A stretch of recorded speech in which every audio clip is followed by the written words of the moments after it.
Liga Champions musim ini benar-benar panas, bukan cuma karena atmosfernya, akan tetapi juga karena banyak kejutan yang bikin Mimin gak bisa duduk tenang. Di satu semifinal kita bakal lihat duel klasik antara Barcelona versus Inter Milan. Dua tim beda gaya, beda kultur, tapi sama-sama lapar gelar. Di semifinal satunya lagi ada PSG versus Arsenal, dua tim yang mainnya sama-sama cepat dan menyerang. Tapi highlight utamanya tentu saja ada pada sang wonderkid, yaitu Lamine Yamal, yang siap ngelawan pertahanan baja Inter Milan. Siap-siap ya, bocah 17 tahun ini gak main-main loh.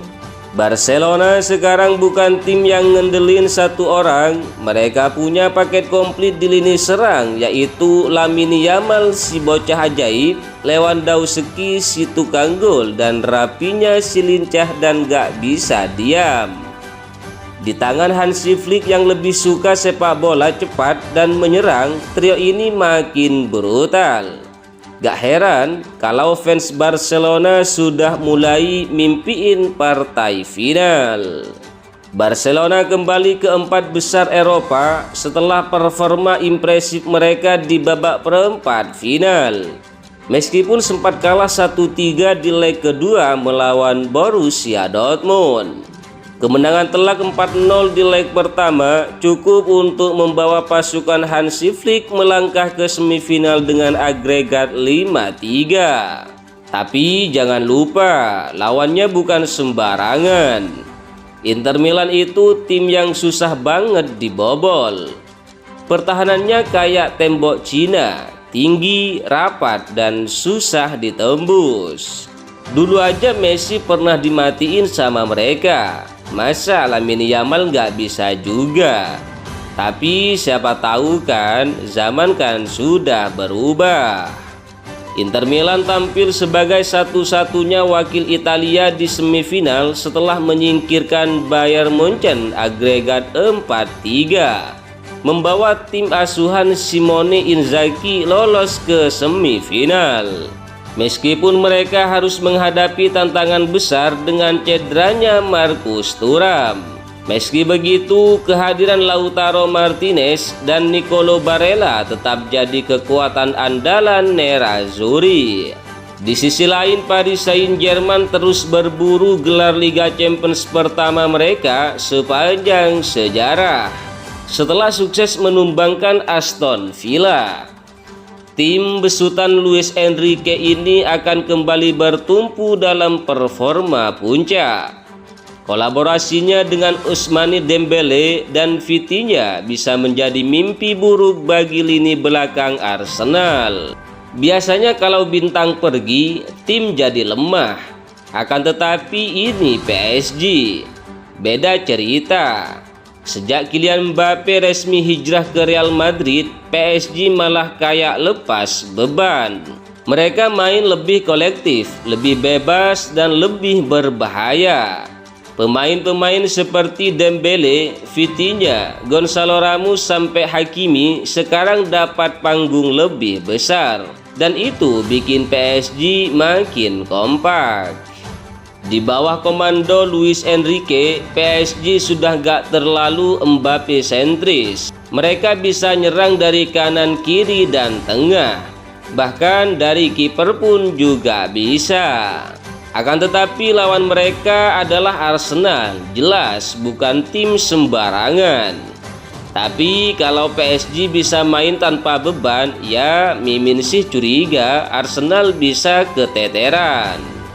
Arsenal di bawah asuhan Mikel Arteta mengejutkan banyak pihak dengan mengeliminasi juara bertahan yaitu Real Madrid lewat kemenangan agregat 5-1.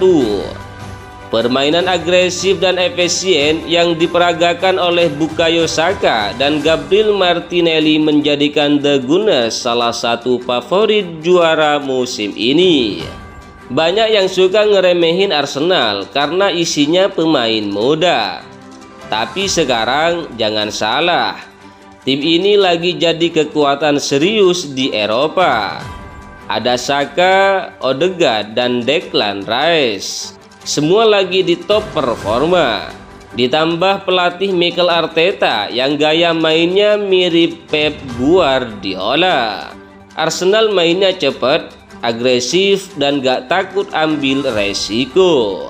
Di semifinal lawan PSG ini bakal jadi tes mental dan stamina. Kalau Arsenal bisa tahan serangan bertubi-tubi, terus balikin lewat serangan balik maut, wah bisa pecah tuh stadion. Mimin sih sudah siap teriak-teriak di depan TV. Barcelona versus Inter Milan, laga ini mempertemukan dua tim dengan gaya bermain kontras. Barcelona mengandalkan penguasaan bola dan serangan posisional. Sementara Inter Milan terkenal dengan transisi cepat dan efisiensi dalam penyelesaian akhir. Pertemuan dua pelatih cerdas yaitu Hansi Flick versus Inzaghi dipastikan akan menghadirkan duel taktik yang menarik. Di samping itu, Arsenal versus PSG, Arsenal tampil sebagai kejutan musim ini dan berhasil menunjukkan mental juara di fase knockout. Namun PSG punya pengalaman dan kualitas individu yang bisa menjadi pembeda. Laga ini berpotensi menjadi pertandingan terbuka dan syarat gol. Tergantung siapa yang lebih disiplin secara defensif. Final Liga Champions 2024-2025 akan berlangsung di stadion ikonik Allianz Arena, markas Bayern Munchen. Ini akan menjadi kali keempat stadion tersebut menjadi tuan rumah final Eropa. 4 tim tersisa kini akan berjuang habis-habisan demi kesempatan mengangkat trofi si kuping besar itu di tanah Jerman. Liga Champions ini udah kayak sinetron plot twistnya, gak habis-habis. Siapa nih yang bakal bawa pulang si kuping besar? Apakah tim jago, tim hoki, atau tim yang doanya paling kencang? Tulis di kolom komentar, jangan cuma ngintip kayak mantan lihat story.